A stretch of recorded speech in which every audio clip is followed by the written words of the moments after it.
everyone, it's CreepyBeanie and I like talking about creepy stuff, and today we are going to be talking about Black Mirror. I've been meaning to sit down and do this video for literally like probably 2 months. Now, if you've never watched Black Mirror, it's very popular.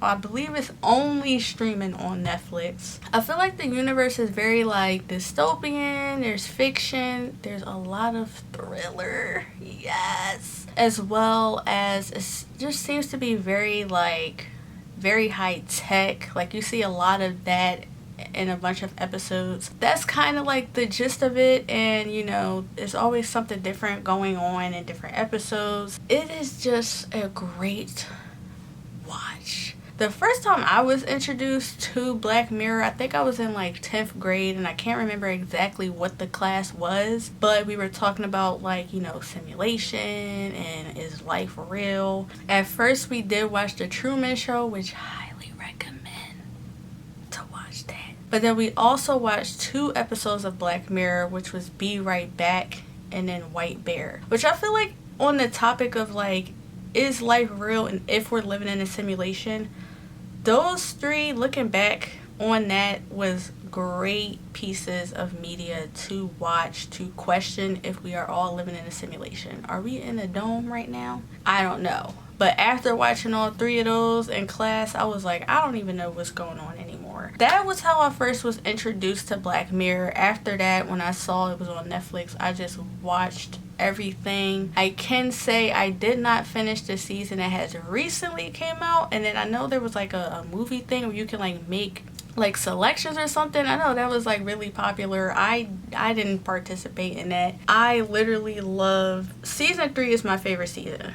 Season 3, hold on, this braid. Also, that's how I know it's been a minute, because the last time I sat down and did a video, hold on, let me fix that.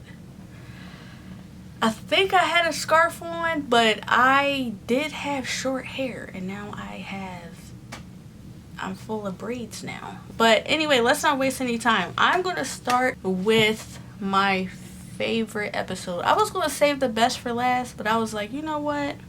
I want to get the people's attention. So I'm going to talk about the episode that I feel like all of us gagged over.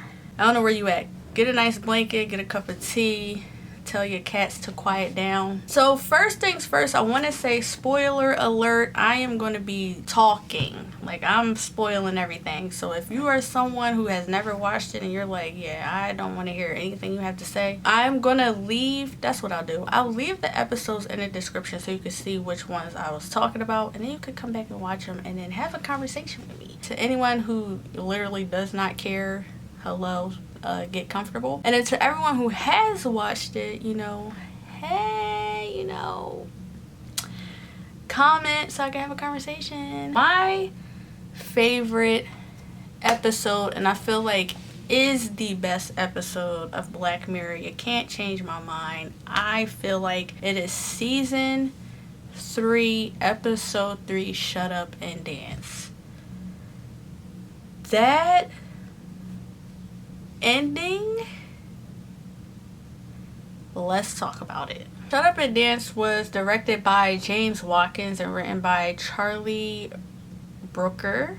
Hopefully I'm saying that right. Which, I don't know what y'all was doing when y'all came up with this, but this episode was just chef's kiss. Now, first of all, I've watched this episode like 3 times. I was doing like a deep analysis and trying to see if there were things that I did not catch on that first and second watch that could have gave me some clues as to what we could have been walking into. First, the way I kind of want to navigate this is like talk about the synopsis and talk about like, I don't know, some little things that like I noticed and kind of looked into, to where like, you know, if you're someone who's watching it for the first time or if you watched it before, it's something that you could kind of like check out and, you know, converse about it. First, we start with a woman who seems to be placing something on a car. It looks like it could be a tracker. I remember my first watch, I was like, girl, she done put a bomb in somebody's car. That will be revisited later in the episode.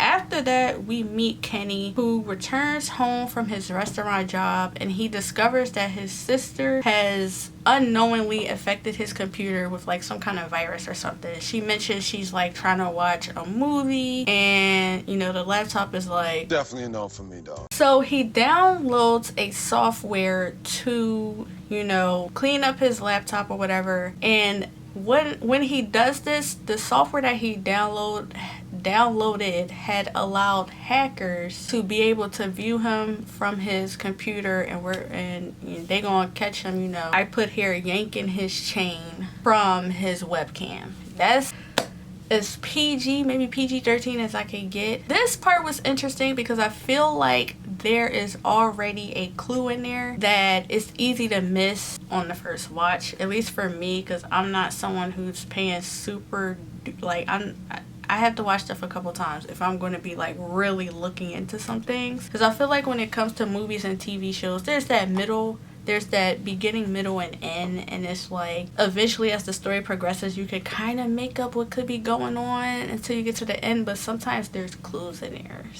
There's clues. So when Kenny downloaded the software is called Shrive.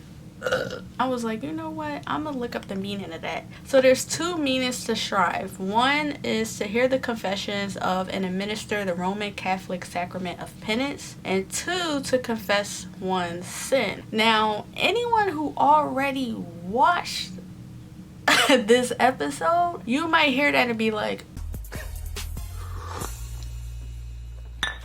so they already told us in the beginning that he did something wrong before we even see the act that he's about to do. On the first watch, I didn't care about. Not that I didn't care, I didn't even pay attention to that. My second watch, I didn't. The third watch, I was like, I feel like this is like in my face. Like, so when I looked it up, I was like, oh, they were already telling us he was about to act up before he even started acting up. And I also feel like, I don't know, me personally, after looking it up, I feel like there's a lot of religious, like, religious.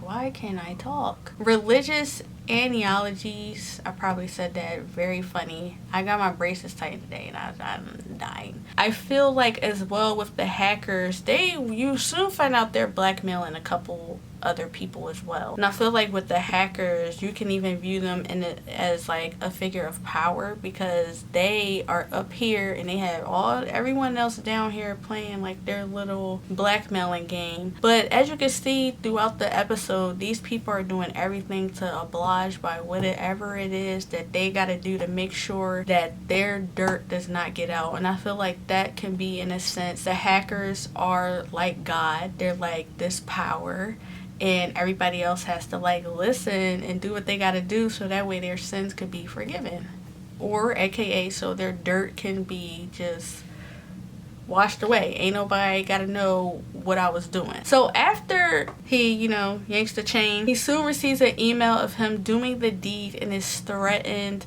to comply with the hackers' deeds or they spilling his tea. What made me, because I'm gonna keep saying this the whole time I talk about this episode, what made me really ride or die for Kenny, he was watching a music video and this woman was being like super seductive, and he goes upstairs, yanks his chain, whatever. I'm sitting here thinking the whole time he's just a regular old teenage boy who, saw this music video and influenced him to go upstairs and do that. I was like, I don't understand why Kenny is on the same level as any of these other people who did whatever they did to get into this predicament. Now, remember my POV when I first watched it, because that was my POV the entire time. And that's going to be important, I feel like, because that made me just... Kenny was innocent to me up until we got to that last point of the episode, and I was like, I can't believe this. Now, when Kenny returns to work the next day, he receives a text to meet at a location that takes about 57 minutes to reach by his bike, but they want him there in 45 minutes. So Kenny fakes that he's being sick, darts off, makes it to the location. We see another person who's being blackmailed, who we find out about him later, but for now we just know it's someone else, and he is ordered to deliver a cake to Kenny. Kenny is ordered to take the cake to a hotel in which we meet Hector. Hector is probably like one of my favorite characters. I don't know, something about his acting and just the delivery of Hector is just good. Hector was arranging to commit adultery. I feel like if you caught the software and looked up the word shrive, you are starting to get the gist of like, okay, like these people all probably did something that they weren't supposed to do, and this whole sin thing, and the hackers in power, and it kind of could be a play on people doing things to try to get their sins forgiven. Hector starts, you know, obliging by all of the rules, and he doesn't want his wife to find out because he's like, she gonna take my kid. So when they get together, they are ordered to go to a set of coordinates, and as they were going, a conversation between Hector and Kenny is being made, and they're just talking about how they got into this situation. And Hector starts giving his whole spiel. You know, I was going to meet somebody, I had sent her pictures, she sent me pictures, we were going to meet up, blah blah blah blah. Kenny is like, I only just took some pictures and they got video and me. You know, he's all scared. He's hesitant about what he wants to say. And Hector goes, well, everybody do that. And that was my brain the entire episode when I first watched this. I was like, I don't get how Kenny is on the same caliber as Hector. I just didn't get that, because like I just see this innocent teenage boy who was an innocent bystander, and he did something, and it's unfortunate that the hackers got a hold of it. So when Hector said that, I was like, that's what I'm saying. And this also can be one of those things to where, again, I feel like there's a lot of like religious, just like references in this episode, because I feel like you could almost, because my mind was thinking like that, I said you can even think of it like, what sin would you deem greater? So in my opinion, my first watch, I'm like, well, what Hector did is worse than what Kenny did. And remember, y'all, for those of you who don't know, on the first watch, we don't know what Kenny is looking at. So that's why I'm like, well, he's innocent. He just got caught up in the moment. Unfortunately, someone got a hold of that, and now you're doing this to make sure nobody gets it. So I'm just like, well, Hector over here cheating on his wife. Like, that is not nearly as bad as what my boy Katie was over here doing. After this conversation is being had, Hector ends up noticing that they need gas, so they stop for that. He bumps into his wife's friend Karen. Now, of course, Karen is always getting in the way. She's having a conversation. She even mentioned, I can't remember what she said exactly, but she even mentions like something being a sin in a joking way. Like she made some kind of like corny little joke. Again, there's another religious like reference. So Hector is like rushing because, you know, they're on a time. They got to get there where the hackers are going to be like. They get to the coordinates. Now this is where the episode, my eyes are watering just thinking about it, because I just get so like excited to talk about like TV shows and movies. So when they get to these coordinates, they end up being at a bank, and they have to rob this bank. This is where like Kenny really starts like breaking. And I feel like this is why this episode is so good, because not only, now for those of you who watched it, because if you didn't watch it, you're not gonna necessarily know what I'm about to say, but if you did watch it, you know what I'm about to say. Because I feel like Kenny was really trying to convince us, the viewer, that all he did was look at some pictures. Because like I said, during my first watch, I was like, I just don't get why this innocent teenage boy is in this situation right now, and why is, you know, the dude who committed adultery on the same caliber as this teenage boy who did something that all teenage boys do. And I just was like, I felt like Kenny was convincing us, like, all I did was look at some pictures. And the fact that he was distressed and crying, you feel empathy for him. My boyfriend, when I was breaking this down to him, he said, do you think Kenny was trying to even convince himself that what he did was not that deep, and like, you know, all I did was look at some pictures? And I feel like Kenny was probably trying to convince himself too, because again, if you watched it, you know what he did.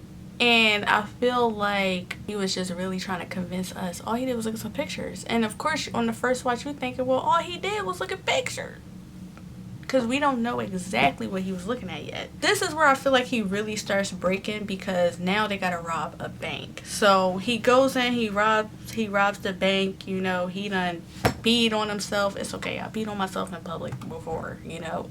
Sometimes it happens. What? After they do that, they are instructed to go to another set of coordinates. Now Hector is instructed to destroy the car, while Kenny has to go to a different part of this like forest thing. We say deuces to Hector. We see Kenny takes the money to a drop site in the forest, and we see another man out there who is also a victim of being blackmailed. He starts setting up a drone, and you know, he's drunk, he's popping bottles. Basically, long story short, Kenny didn't know why he was there. So the man was like, oh, you don't know, we gotta fight until, you know, one of them ain't waking up tomorrow, basically. As Kenny is finding out this information, again, he's getting flustered. He like, anyone who, whether you watched it or you didn't watch it, watch how progressively Kenny gets distressed. Even in this scene, we see he's so distressed that he tried to off himself with that blicky.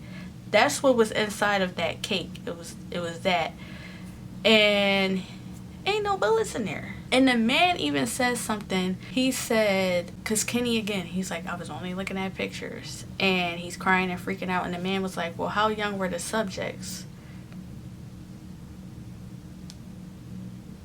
And I remember my first watch being like, I know you're not trying to say Kenny is what I think you trying to say. I don't know how it was. That's why I want, like, anyone who's watching this, I want you to comment and tell me how you felt about that, because I remember watching that and still believing that Kenny was innocent. Like, I was like, excuse me? Like, this is just a teenage boy who got caught in the crossfire. When he asks Kenny that, Kenny starts crying. And in my mind, I'm still like, nah, I think he's really just like freaking out. I don't think he's crying because he's accepting that someone had caught him being that.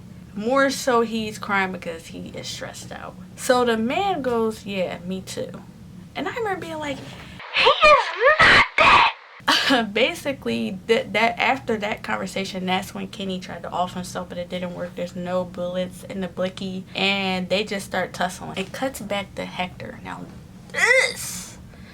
Now when they get to the woods, that's when it gets good, but this is where we're at the end, right? So it cuts and it goes to Hector. Hector gets home, he peeps in on his kids, he sees the kids are still there, and as he closes the door, he receives a text message. Now this, I feel like, is also a great thing to pick up on, because if you are, now y'all, I grew up with Vine. I feel like before Vine was a thing, memes were just a picture with text. Remember when that one was Simply or whatever that was, when that one got really big? Like, that's what memes used to be. It never was what they are now, as far as like trending sounds, certain videos from movies being pulled and it becoming a meme. Like, it never used to be like that. It legit used to just be a picture with text on it. And I remember when the troll face became like a huge thing. So I feel like if you're familiar with meme culture and just the evolution of memes, like, my life is memes. So when Hector received that text message and it was the troll face, I was like, yeah, something is not, it's not gonna end the way we want it to, because that face, the hackers are trolling. And the meaning of trolling is basically doing things to just deliberately upset people. The trolling itself was definitely having everybody go out and do these things. You're stressed, like, these people are like doing all types of stuff. Ultimately, trolling, like, it's meant to upset someone. It's meant to get someone riled up. When he receives that text message, he walks into the bedroom, and there the wife is with a laptop opened, crying. And I was like, damn.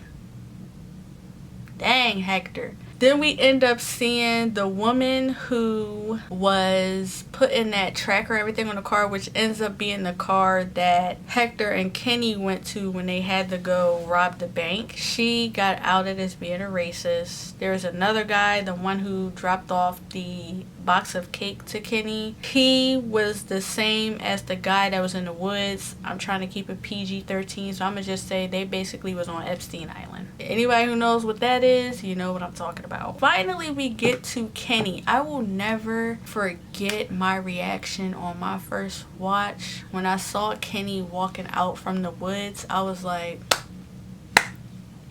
he made it. He made it. And they almost set you up like, oh, Kenny survived that fight. He's going to go on. He's going to do his thing. He didn't receive a text message. We didn't see his bad ending. He walking off. It's the end. Honey, you've got a big storm coming.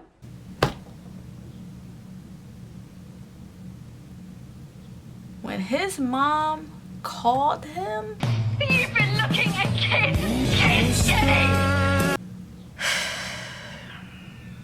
words can't explain how great this episode was executed, because they did so well at really making you root for this protagonist. And then you find out what he was looking at and you're like, and it's so funny because I want to mention this note that I made here is there's other moments in the episode that makes you, when you go back and watch it a second time, Kenny returns this toy to this little girl that, you know, she forgot it at the table, the restaurant. He's like cleaning the table, she forgets the toy. He's like, hey, here's the toy. He bends down, gives her the toy. Why is there a bug in my room? A gesture we believed. That bug better not go any... You know what? No, I can't. We believe to be so innocent, just someone who was like, hey, you know, your daughter forgot her toy, here's her toy, eventually becomes a scene that is ultimately disgusting. Because, like, when you get to the end and you find out what Kenny did, it's like, how could you? And you're so disappointed and heartbroken. At least that was for me, because I was really rooting for him. I thought he was innocent. There's another scene where Kenny was cleaning up at work, and there is a... You know when you used to go to a restaurant as a kid and they would give you those things that you could draw on to like kill time and keep you quiet? There, it seemed to be like some sort of like coloring sheet, and there is, you know, a kid that had colored on it, and Kenny's like staring down at it, and that's very easy to miss because I didn't realize that until my third watch. And his coworker comes up and she's like, did you draw that, Kenny? You know, ha ha ha. But Kenny's really observing this coloring sheet that a kid has done. So innocent things that you think is just nothing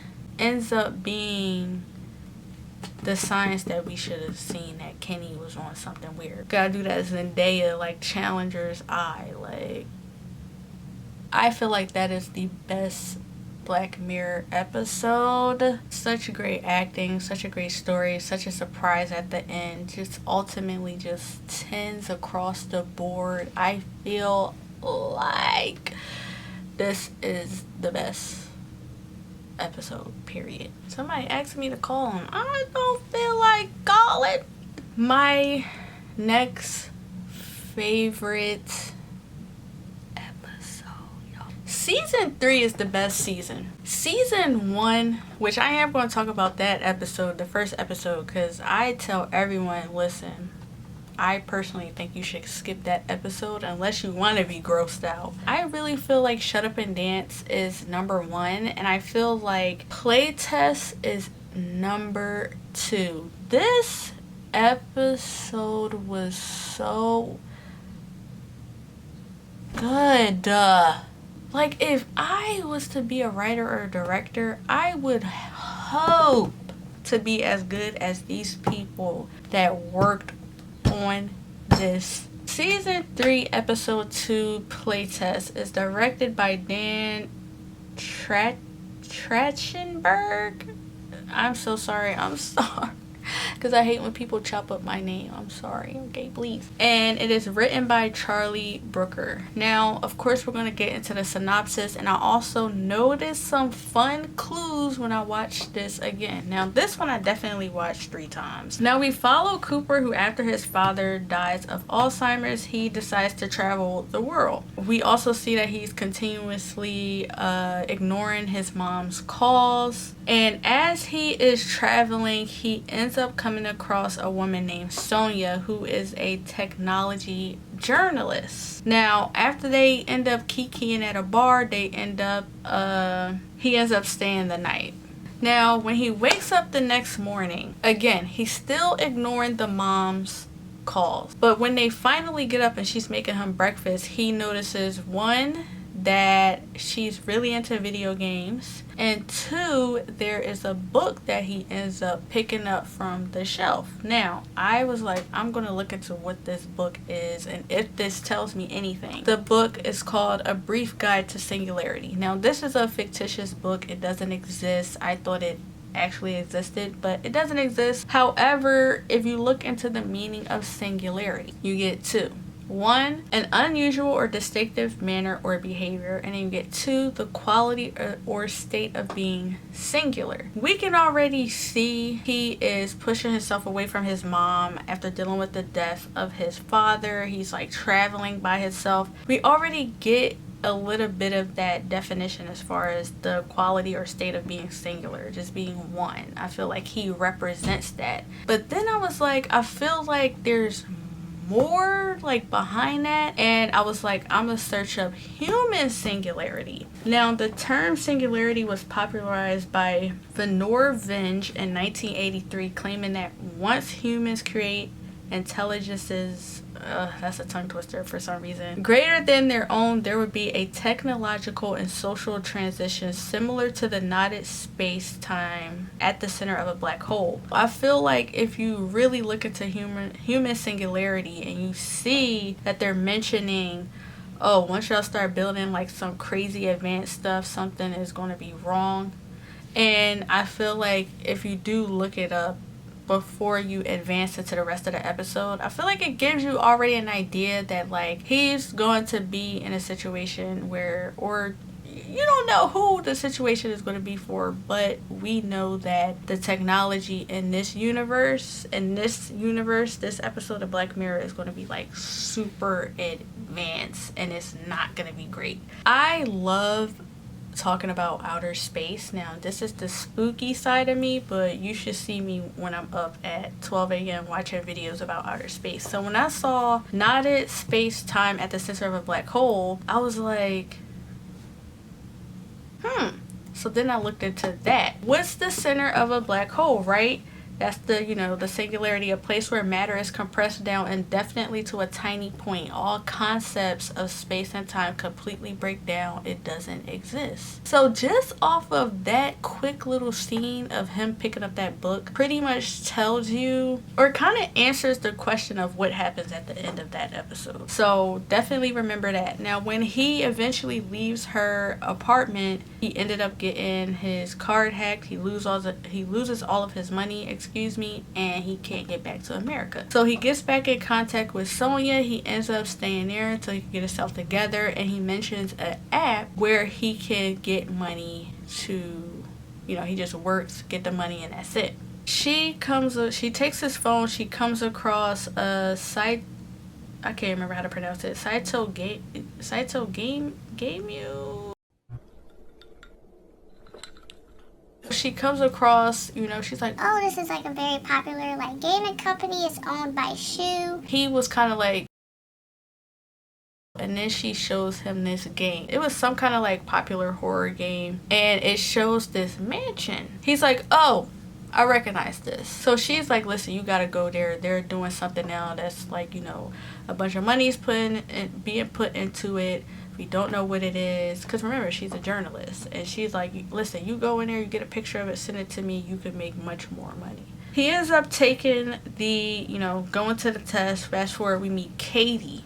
When they make it to the room, he is instructed that he has to turn his phone off. So she takes the phone, turns it off, and then they make it to the room or whatever. She steps out for a second because he's signing an NDA, but the actual part where he's supposed to put his signature, the paper was not there. So she steps out, he turns the phone back on, takes a picture of the test thingy that they're doing, sends it to Sonia, and he hurries up and sits back down as Katie re-enters the room. Katie implants a device called a mushroom in the back of Cooper's neck. And with that, he is then tested to play a reality version of Whack-A-Mole. Now, after this, he's digging it. He's impressed. Katie's, telling him about something else, and he goes for like this additional test. Now, he is then introduced to the owner of the company, Shu. And then Cooper is then told he'll be experiencing an artificial neural network. So I had to look that up. And it is a model inspired by the structure and function of biological neural networks in animals' brains. And it's going to be a horror game. Well, I think what they were saying, like anything that he feared would basically be coming to life in the game. When Cooper enters the game, he's at the Harlock house, which is the mansion that he recognizes from the game. But then also, like, there's a part that I feel like I should bring up as well. When he first enters the company and he's like making his way to where they will be doing the test, they are like kind of like editing and doing something with that mansion, but also like this figure that is wearing like a top hat and this like old like sort of suit get up. And I feel like that's important to also note.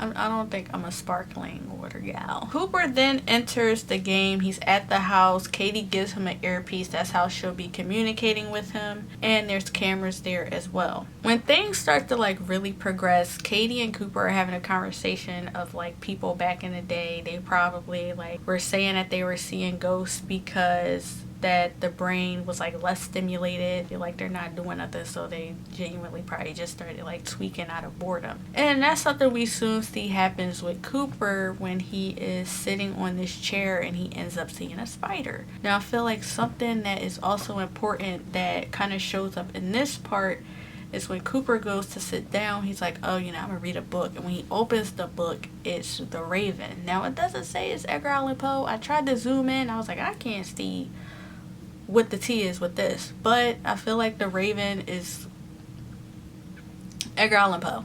I kind of looked up, The Raven, read it, and I feel like there's a lot of symbolism with like mourning, grief, afterlife, all of that stuff, and I feel like that's very important in Cooper's life right now. But I feel like ultimately it's kind of his ending. Once he sees the one spider, he gets up, he stomps it. Of course it's not real, right? So then he eventually gets jump scared, and it is his childhood bully, Josh Peters. Now remember, the game is basically based off his fears, so this is all his doing. And Josh Peters is wearing the outfit that we see when the people were like working on the video game. When Cooper gets into the kitchen, his earpiece goes wonky. That's also where he discovers a giant spider that has Peters' face on it. As his earpiece goes out, he deals with this spider. I think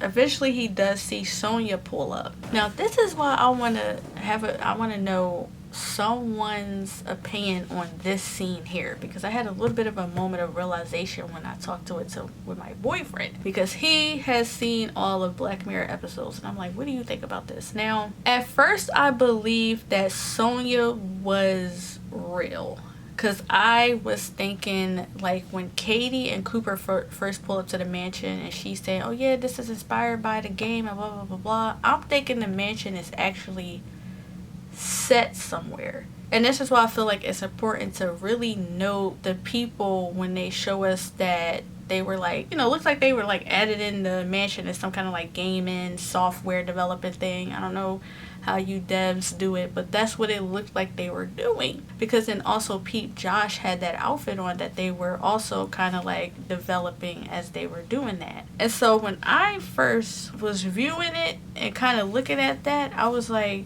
I think Sonya is real. I think she actually found the mansion and went to Cooper, because why is Sonya there? She ends up telling him, hey, this is dangerous. People have gone missing.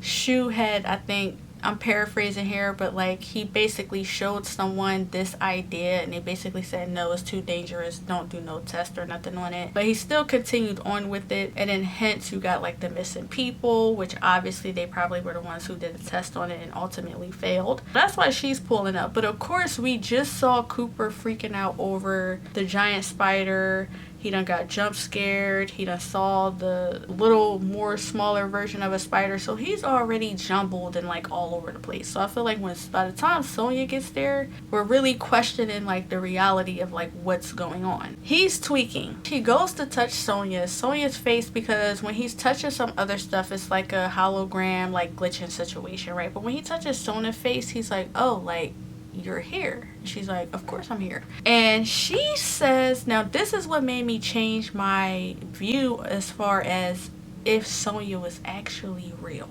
Cooper says, how did you find me? And she says that she found him by tracking his phone on like Find Your Friends or something like that. And he's like, my phone is at, you know, the place that he was doing the test at. So how did you find me? And I was like,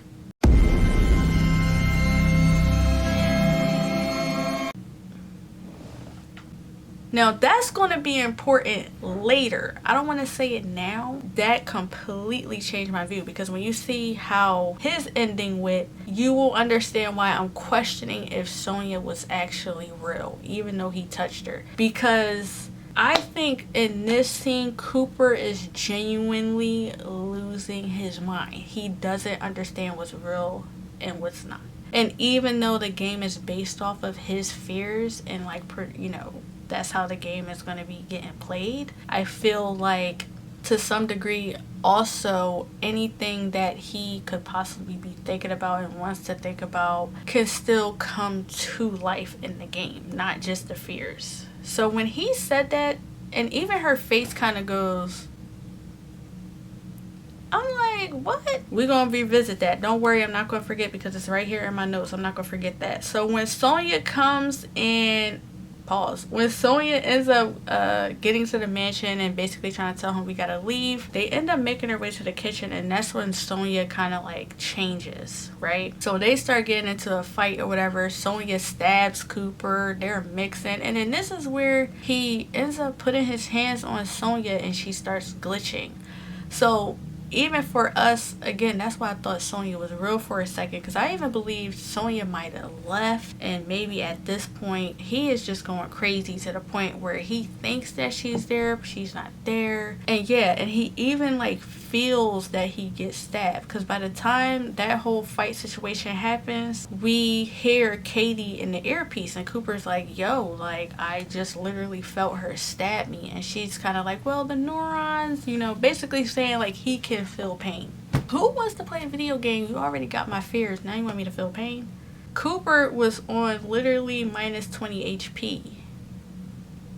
Cooper eventually is over it, and he tries to remove the mushroom with a shard of glass. Now this is where security comes in. They grab him and they pull him out of the game. Now to anyone who watched it, now of course I already said spoilers, but Cooper dies. This is where they ate for me, because when Cooper gets pulled out of the game at first, I feel like when they pulled the plug on the game, that was when Cooper died. Because when you first watch it, Cooper, you believe Cooper actually got pulled out of the game, because he ends up going home, he gets to the house, but then we see the actual events and Cooper actually is gone. When I watched this again, I was like, I feel like this scene right here had to have been when Cooper was gone, and everything else beyond that scene is him in the afterlife. Because again, I feel like the play on the Raven, and then also I feel like they were saying, anything that's greater than like human intelligence and, you know, technology being, you know, it can cause things to like really change to where it's similar to like a black hole. That whole thing I was saying earlier, I feel like the mansion was supposed to be the black hole, because Cooper didn't have any concept of reality and time there, which is why, like I was saying just a second ago, why I feel like Sonya might not have even been real. He might have just been imagining that she was real, that she was actually there. But that question that he asked, I feel like was important, because he goes, how did you find me? Oh, I found you from your phone, find your friends or whatever. He's like, I don't have my phone on me. I think he says like it's in the lab or whatever the heck he says. It's basically at the building. He ain't there. So how did you track him? And I feel like that is where that makes you go, he might actually he's tweaking. Like, he thinks Sonya there and she not. And again, when they pulled the plug on they pull him out of the game, Cooper's like, I have no idea who I am. I gotta go home. Another thing that was crazy too was like all of that happened, and when the first time we see them pull him out of the game, that was only 1 second. So from the time that I said he had entered the mansion, all of that time until he genuinely was going crazy and they pulled him out of the game, all of that in actual Earth time was 1 second. And that's why I said the mansion is signifying that black hole. Like, that's what that is. Because all of that, we thinking he might have been in there for like an hour or something like that. He was only in there for 1 second. All of that, you know, they're like, yeah, this is too strong. Like, you hear them having the discussion of the game, like how powerful it is and all of that. So afterwards, Cooper returns home. When he gets home, he sees his mom. And he's like, looking in her face. She like seems to be looking in his direction, but not necessarily like being interactive with him. And this kind of reminded me of like Lovely Bones, when like Susie Salmon was still able to see like the present day, but she was kind of stuck in like limbo, like that afterlife situation. That's what like this kind of reminded me of. And this is why I believe at this point, like, this is his afterlife, this is his singularity, this is going to be him being alone. He was gone at this point already. Then we see the mom kind of being like, I have to call Cooper, I have to make sure he's safe. She calls and Cooper starts screaming like, Mom.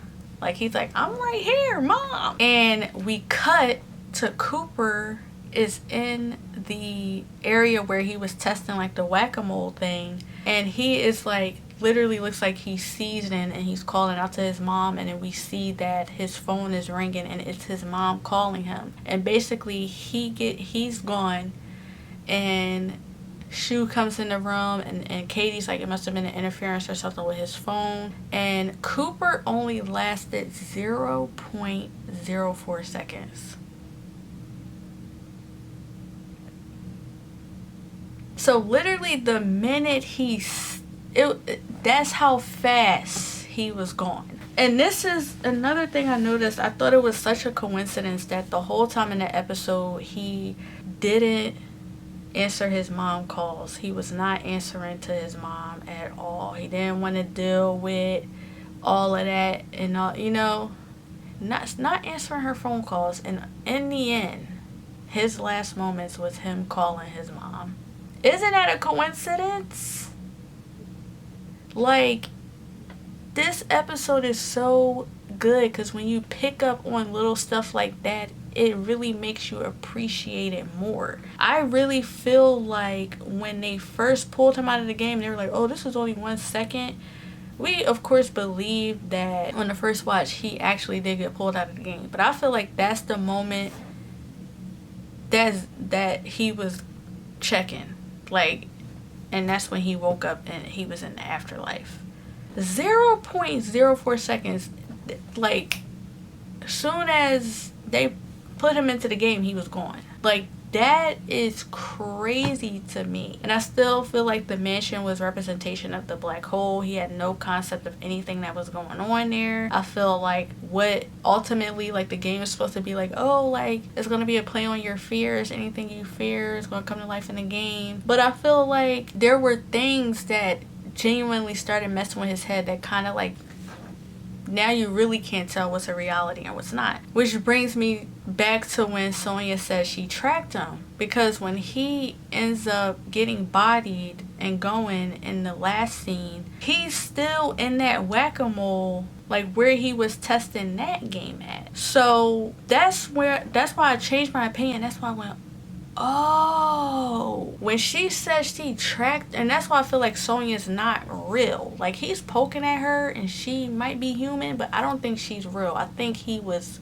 losing his marbles, because when he said, how did you find me? And she's like, I tracked you on your phone. And he's like, I'm at this mansion. My phone is at the other place. How did you find me? That means Cooper really,